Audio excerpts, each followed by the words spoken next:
श्री कृष्ण का चमत्कार। ब्रजमंडल की पावन धरती जहाँ जमुना की लहरें अपनी मधुर लय में गीत गाती हैं और जंगल अपने रहस्यमयी सायों में अनगिनत कहानियाँ समेटे हुए है, वहाँ एक छोटा सा गांव बसा था। इस गांव के किनारे जंगल की गोद में एक टूटी फूटी झोंपड़ी थी, जिसमें 7 वर्षीय चंदा अपनी बूढ़ी दादी के साथ रहती थी। चंदा का नाम उसकी दादी ने बड़े प्रेम से रखा था, क्योंकि वह उनके जीवन की एकमात्र चांदनी थी।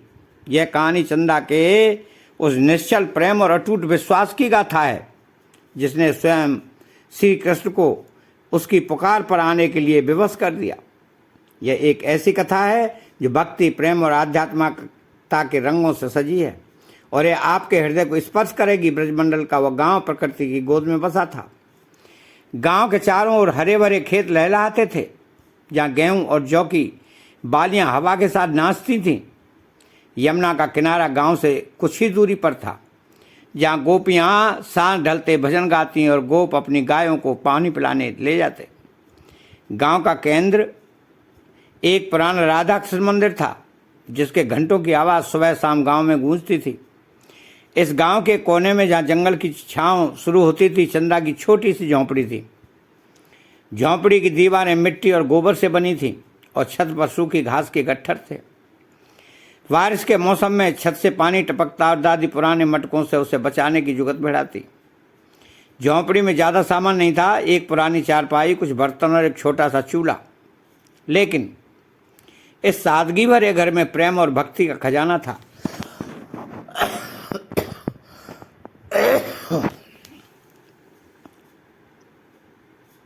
चंदा 7 साल की थी, लेकिन उसकी आंखों में एक अनोखी चमक थी। उसके बाल घुंघराले थे और चेहरा चांद सा गोल। वो हमेशा एक फीकी सी फ्राक पहनती, जो दादी ने पुराने कपड़ों से सिली थी। चंदा की हंसी में मासूमियत थी, लेकिन उसकी आंखों में कहीं एक तन्हाई भी झलकती थी। उसके माता पिता की मृत्यु तब हो गई थी जब वो केवल 2 वर्ष की थी। एक भयानक महामारी ने गांव को अपनी चपेट में लिया था और चंदा के माता पिता उसका शिकार बन गए। तब से दादी ने चंदा को अपने आंचल में समेट लिया। दादी की उम्र 70 के पार थी, उनकी कमर झुक चुकी थी और हाथों की रगें उभर आई थीं, लेकिन उनकी आंखों में चंदा के लिए अपार प्रेम था। दादी का नाम राधा था, लेकिन गांव वाले लोग उन्हें राधा दादी कहकर बुलाते। राधा दादी की जिंदगी का एकमात्र मकसद चंदा को पालना और उसे खुश रखना था। दादी के पास कोई खेत या रोजगार नहीं था। उनकी आजीविका का एकमात्र साधन जंगल में लकड़ियां बीनना था। हर सुबह सूरज उगने से पहले दादी एक पुरानी टोकरी और रस्सी लेकर जंगल की ओर निकल पड़ती। चंदा को अकेले झोंपड़ी में छोड़ना उन्हें ठीक नहीं लगता था, इसलिए वे उसे अपने साथ ले जाती। जंगल में दादी सूखी टहनियां और लकड़ियां इकट्ठा करती और चंदा उनके पीछे पीछे दौड़ती। कभी वह तितलियों का पीछा करती, कभी फूलों से खेलती और कभी जंगल की चिड़ियों के गीत सुनती। जंगल चंदा के लिए एक जादुई दुनिया था। वहाँ की हरियाली पेड़ों की छांव और हवा की सरसराहट उसे सुकून देती थी, लेकिन जंगल में भी उसकी तन्हाई उसका पीछा नहीं छोड़ती थी। वह अक्सर दादी से पूछती, दादी मेरा कोई भाई बहन क्यों नहीं है?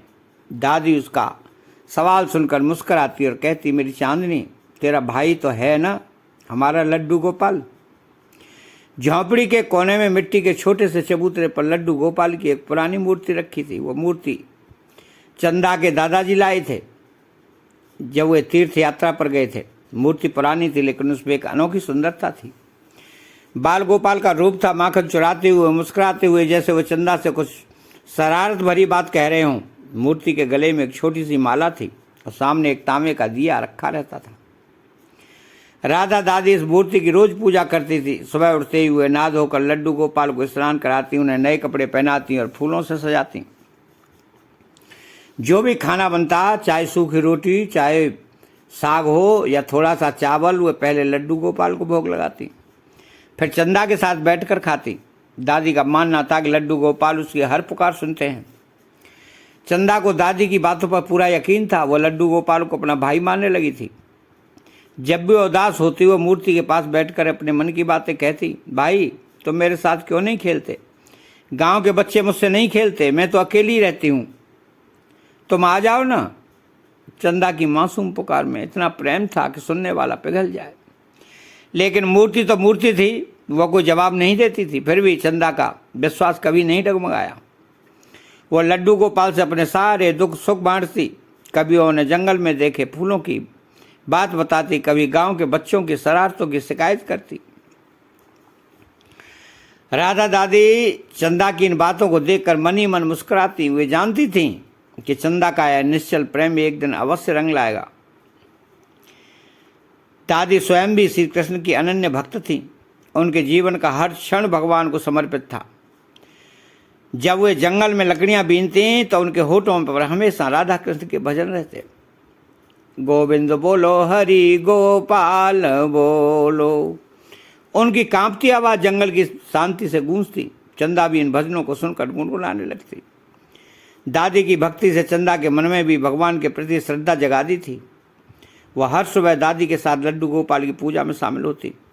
दादी उसे सिखाती कि भगवान को भोग लगाने से पहले मन को शुद्ध करना जरूरी है। चंदा अपनी छोटी सी हथेलियों में फूल लिए लड्डू गोपाल के सामने बैठती और कहती, भाई ये फूल मैं तुम्हारे लिए लाई हूँ, तुम्हें पसंद है ना? उसकी मासूमियत देखकर दादी की आंखें भर आती। लेकिन चंदा का मन पूरी तरह से संतुष्ट नहीं था। वह लड्डू गोपाल को अपना भाई मानती थी, लेकिन उसे एक सच्चा भाई चाहिए था जो उसके साथ खेले, उसे गांव के बच्चों की लड़ाई से बचाए और जिसके साथ वो अपनी छोटी छोटी खुशियां बांट सके। यह कमी उसे हर दिन कचोटती थी। गांव के बच्चे चंदा से दूरी बनाए रखते थे। उनके पास रंग बिरंगे कपड़े थे, लकड़ी के खिलौने थे और सबसे जरूरी उनके भाई बहन थे। वे आपस में खेलते, कभी गेंद से, कभी पेड़ों पर चढ़कर, कभी यमुना के किनारे कंकड़ उछालते, लेकिन चंदा को उनके खेल में शामिल नहीं किया जाता था। बच्चे उसका मजाक उड़ाते, कहते, चंदा तेरा तो कोई भाई नहीं है, बहन नहीं है, तू तो अकेली है। ये बातें चंदा के कोमल मन को चोट पहुंचाती थी। एक बार गांव में पतंगबाजी का खेल हो रहा था। बच्चे अपनी अपनी पतंग लेकर मैदान में इकट्ठा हुए। हवा में रंग बिरंगी पतंगें उड़ रही थीं और बच्चों की हंसी ठिठोली से माहौल गुलजार था। चंदा भी वहाँ पहुँच गई। उसने एक पुरानी फटी सी पतंग पकड़ रखी थी जो उसे जंगल में कहीं पड़ी मिली थी। उसने हिम्मत जुटाकर बच्चों से पूछा, मैं भी खेल सकती हूँ? लेकिन बच्चों ने उसका मजाक उड़ाया। एक लड़के ने हंसते हुए कहा, तेरे पास तो पतंग उड़ाने वाला भाई भी नहीं है, जा अपनी दादी के पास बैठ। बाकी बच्चे भी हंसने लगे। चंदा की आंखें भर आईं। वो अपनी पतंग लिए चुपचाप घर लौट आई। घर पहुंचकर वह लड्डू गोपाल के पास बैठ गई और रोते हुए बोली, भाई तुम होते तो मेरे साथ पतंग उड़ाते, सब बच्चे मुझसे खेलते ही नहीं। उसकी आवाज़ में इतना दर्द था कि दादी का दिल पसीज गया। उन्होंने चंदा को गोद में लिया और कहा, मेरी चंदा रो मत, तेरा भाई लड्डू गोपाल सब सुनते हैं, वे एक दिन जरूर आएंगे। दादी की बातों से चंदा को थोड़ा सुकून मिलता, लेकिन उसका मन पूरी तरह से शांत नहीं होता। वह अक्सर जंगल में दादी के साथ भटकते हुए सोचती, मेरा भाई कहाँ है? क्या वह सचमुच मेरे साथ खेलेगा? ये सवाल उसके मन में बार बार उठते, लेकिन जवाब कोई नहीं था। धीरे धीरे रक्षाबंधन का त्यौहार नजदीक आने लगा। गांव में उत्साह का माहौल था। बाजार में रंग बिरंगी राखियों की दुकानें सज गई थीं। लड़कियां अपने भाइयों के लिए राखियां चुन रही थीं और मिठाइयों की दुकानों पर भीड़ लगी थी। गांव की गलियों में बच्चे राखी के गीत गाते। राखी का त्यौहार आया, भाई बहन की खुशियां लाया। चंदा इन सबको देखकर उदास हो जाती। वह सोचती कि सबके पास भाई है, लेकिन मेरा भाई कहाँ है? गांव की लड़कियां उसे चिढ़ाती। एक दिन बाजार में चंदा अपनी दादी के साथ लकड़ियां बेचने गई थी। वहाँ कुछ लड़कियों ने उसे घेर लिया और कहा, चंदा तू राखी किसे बांधेगी? तेरे तो कोई भाई नहीं है। एक दूसरी लड़की ने हंसते हुए कहा, शायद चंदा अपनी दादी को ही राखी बांध देगी।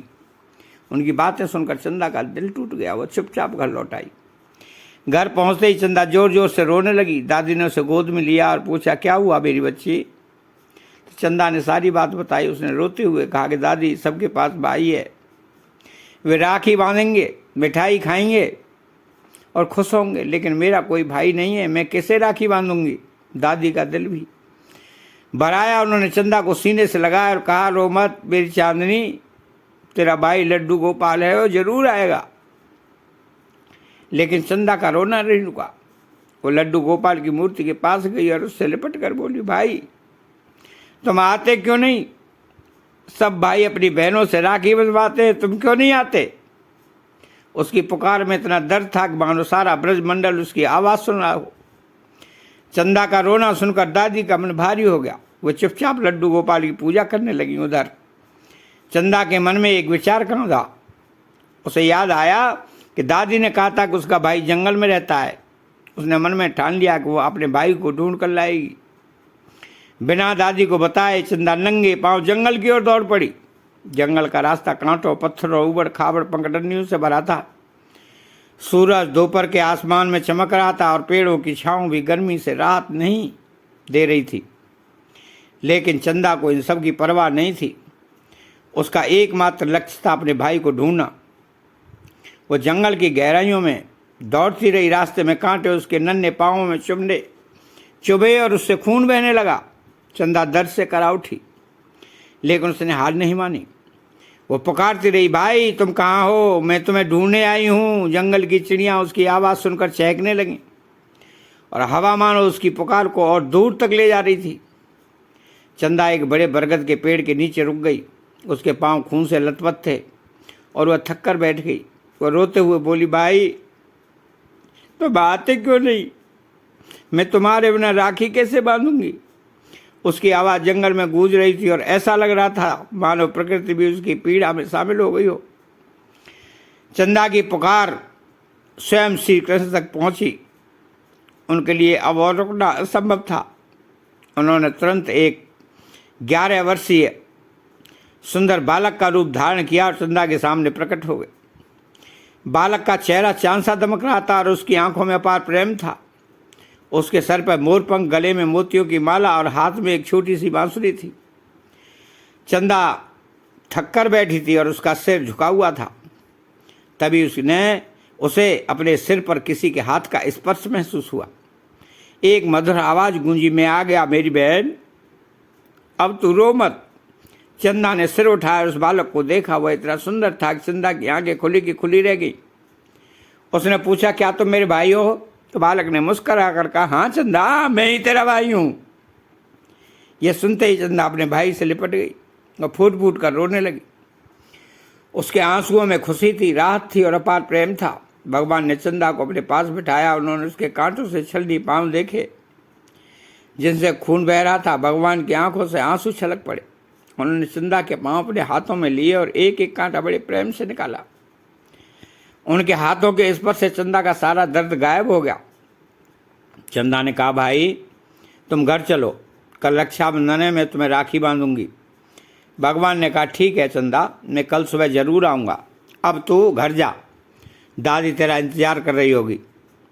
चंदा को विश्वास हो गया कि भगवान उसे जंगल के किनारे तक छोड़ने आए। रास्ते में चंदा अपने भाई से ढेर सारी बातें करती रही।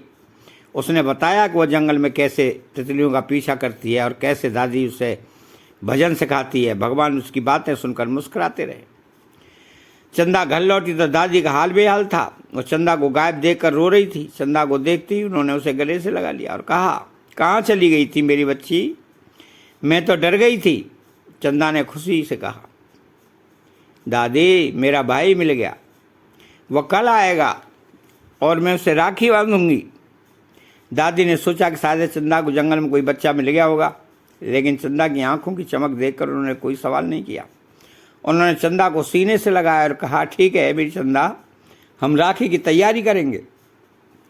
तो चंदा ने दादी से जिद करके बाजार से एक सुंदर सी राखी खरीदी। वो राखी साधारण थी, लेकिन चंदा के लिए वो अनमोल थी।